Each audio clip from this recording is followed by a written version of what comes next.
So, welcome to the Be the Glue series, where we share short and casual but impactful conversations with individuals who have been the glue by either bridging people together, ideas, or efforts, and create something meaningful.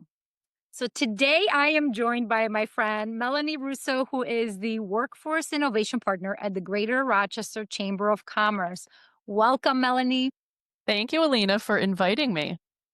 So Melanie here, she leads strategy and cross-sector collaboration to address regional talent challenges and expand access to opportunity. And honestly, fun fact here, Melanie's also the original disruptor and the founder of DisruptHR Rochester. So I'm so happy that you're here. Still at it, just in different ways now. Yes. So now, okay. Me and you talk a lot about collaboration and like what it means and how we best approach it.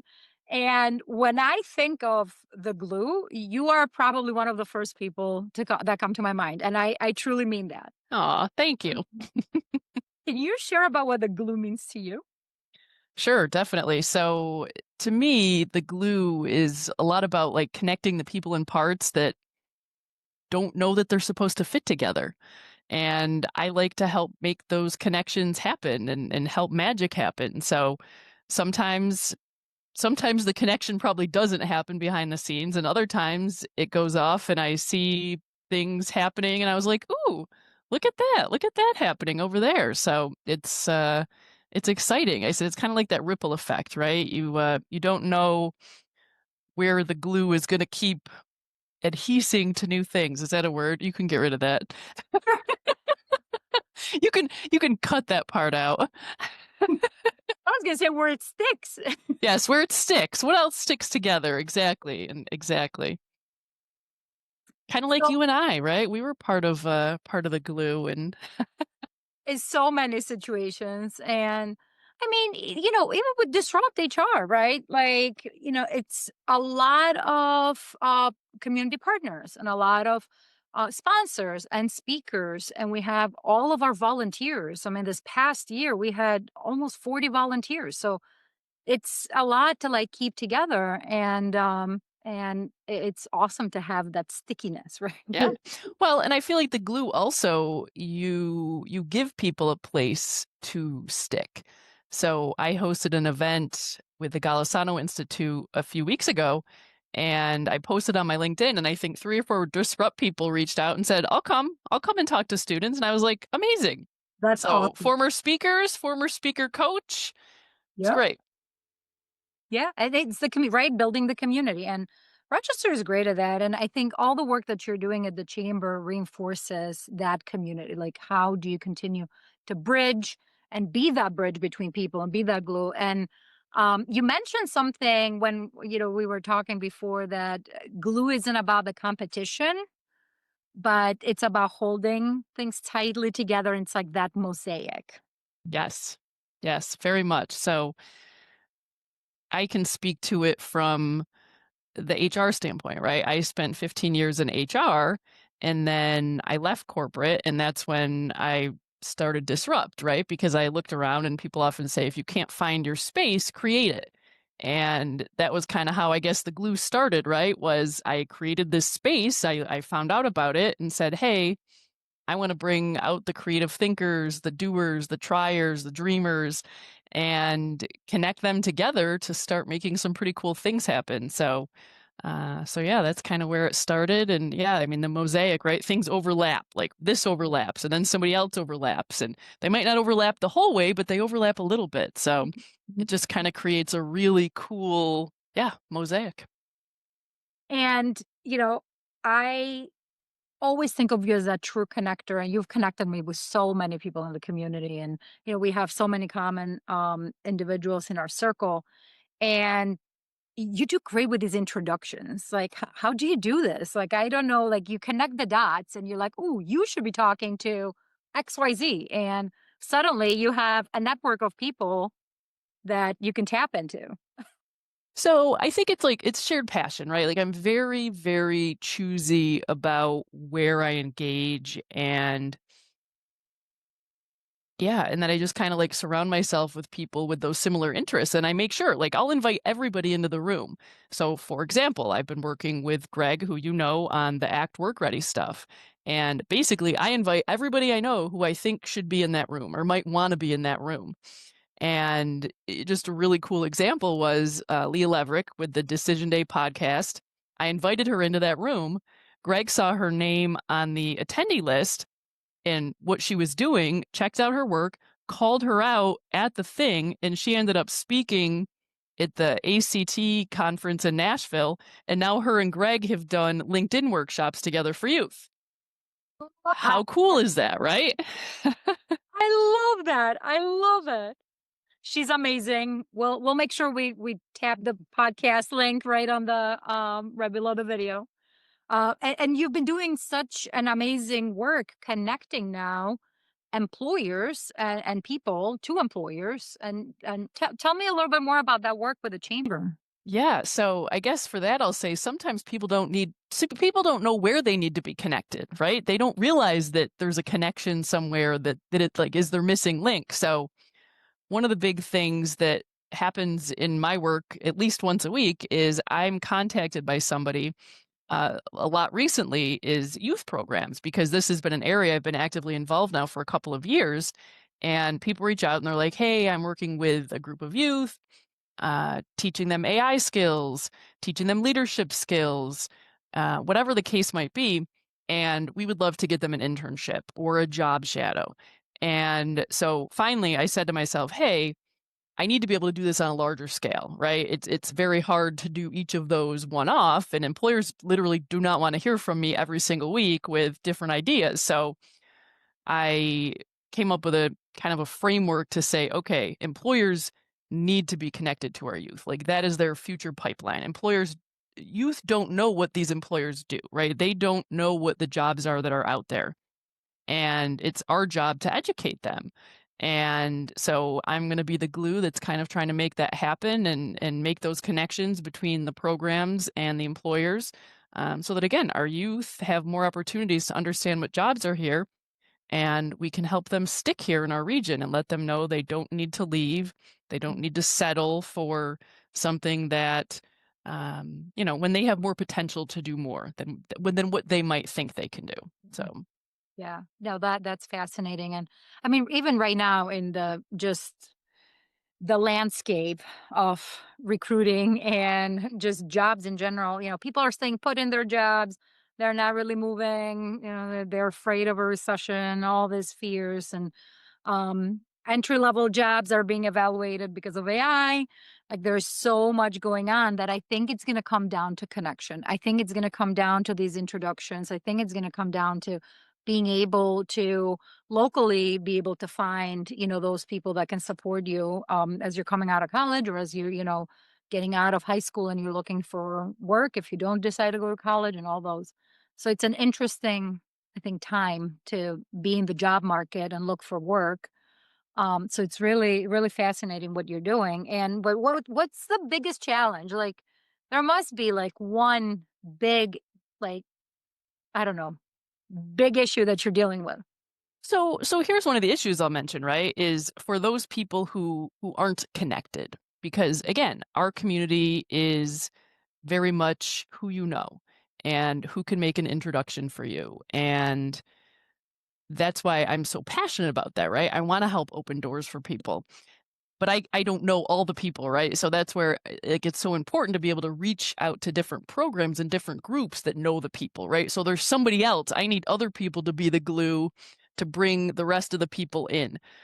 Because again, for somebody who maybe their parents didn't go to college and they're not connected in the professional world, or they don't have an alumni network from college, or maybe they're just a quiet person, right? They're not somebody who has a huge network of friends and family. Maybe they're an only child, right? There's so many different scenarios. So helping make sure that there are connections for everybody that's out there to help bring them in and give them an opportunity. I mean, I think that's a challenge that has held our community back, right? Is that the doors have not been open to everyone. So So what is one, I don't know, one piece of advice maybe that you would give maybe to youth as they're coming out, of the different parts of their life right now? Like, and maybe one advice for employers, like, So my advice for youth or anybody is go outside your comfort zone. Take the meeting. If somebody is offering their time to you, they've extended an opportunity, take the opportunity because you never know what's going to come from that opportunity, right? Kind of like how you and I got connected, Alina, right? Chris Cooley invited us to a phone call with some other folks. And, I talked to Chris this week, right? We stay connected all the time. And, you and I have obviously done great work together, and you just never know who you yeah, are going to meet.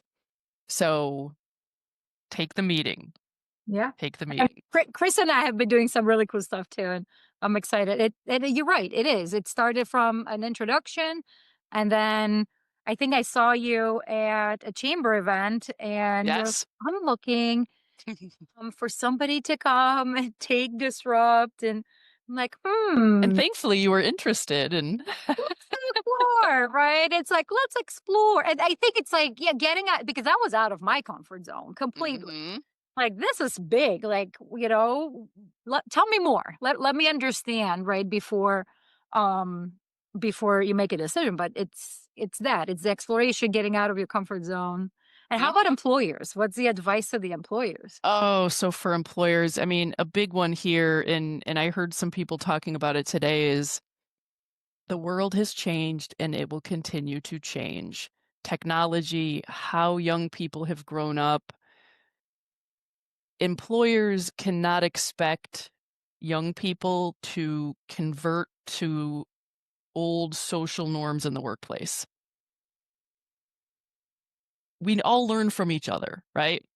There Mhm. are some things to be learned by young people about the workplace, but those who have been in the workplace also need to learn from the young people. I have 4 kids. I know their attention spans are short, right? It makes me crazy. I'm like, can we just sit and watch a movie? No, I just want to scroll through video after video, right? I can't change that. As much as I wish I could change that, I can't change that. So I need to learn to adapt to it, and employers need to learn to adapt that kids have just it's different. And again, it's going to continue to change, right? Everything cycles. So employers have to do a better job meeting young people where they are. And um, yeah, Yeah. like what things are going to be standards in the workplace, right? What things are not going to change, and then what things can change. So things that aren't going to change are, yes, people need to be at work on time. They need to work while they're there, right? Phones generally away. Like that's something I think young people have to get used to. You can't sit there on your phone. But what could change is if somebody has barriers, right? If they need to adjust their schedule, instead of just saying, hey, no call, no show 2 days, well, what happened, right? Because again, so many of these young people, they're working jobs in the morning. They're getting young siblings on the bus. Maybe they have transportation that's not reliable, or again, they didn't have a meal last night and didn't have a place to sleep. So just thinking about all those different things that I think in the past were just not talked about, and it was like, well, if you can't be here, just don't be here. Our workforce is shrinking, so we have to adapt, or there's just simply not enough people to do the work. There's so much to unpack here. You can go a whole hour and do that. Maybe that's what we do in our next Yeah, collaboration. right.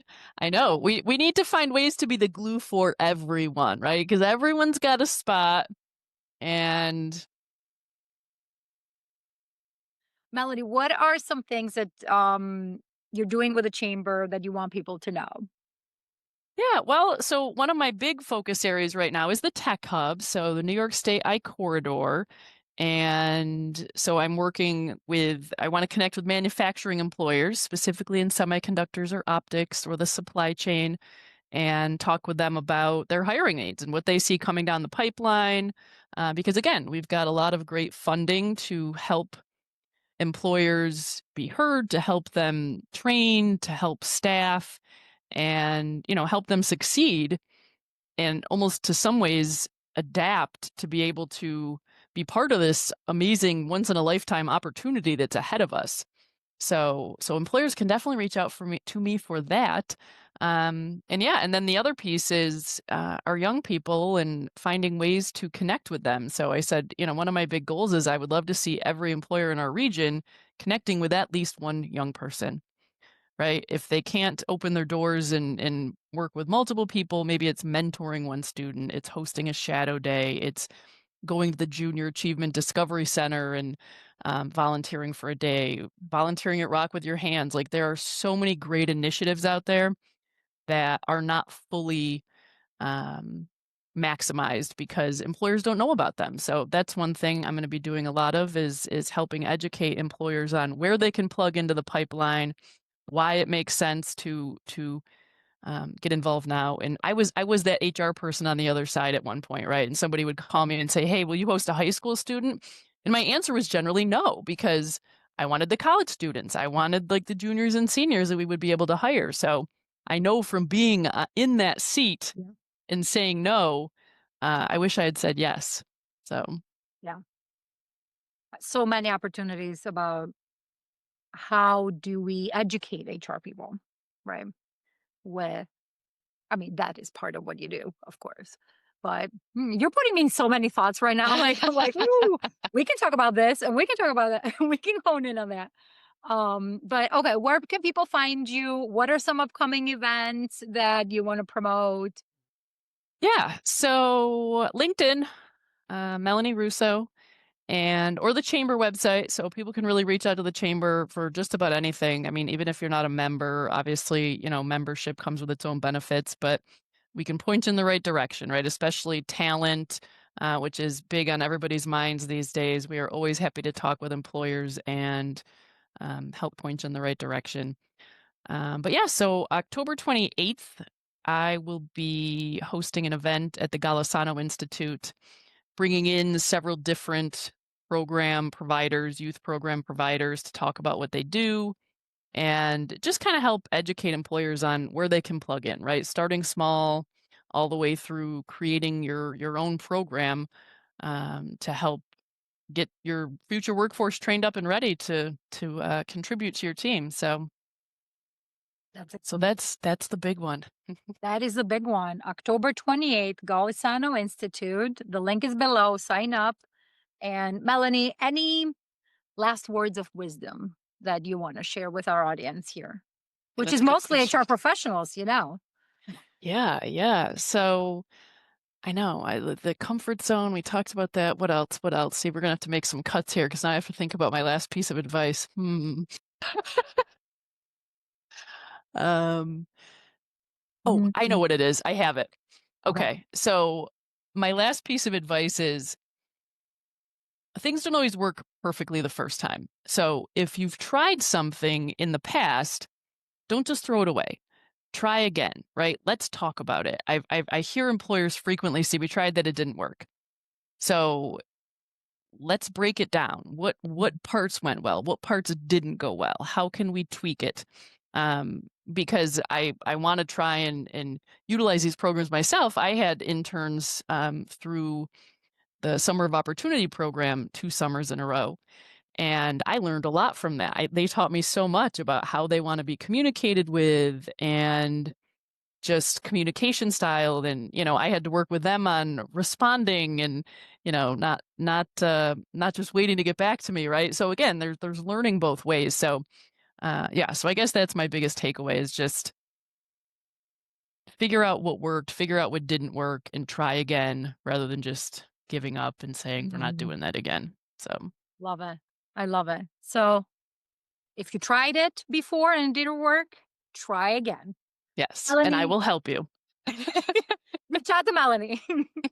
The world needs glue like you. I really mean it. So keep holding it all together, my friend, and one connection at a time. Well, thank you so much for the opportunity to share, and yeah, we can have more conversations to come. Oh, we will. We will. Thank you, Melanie.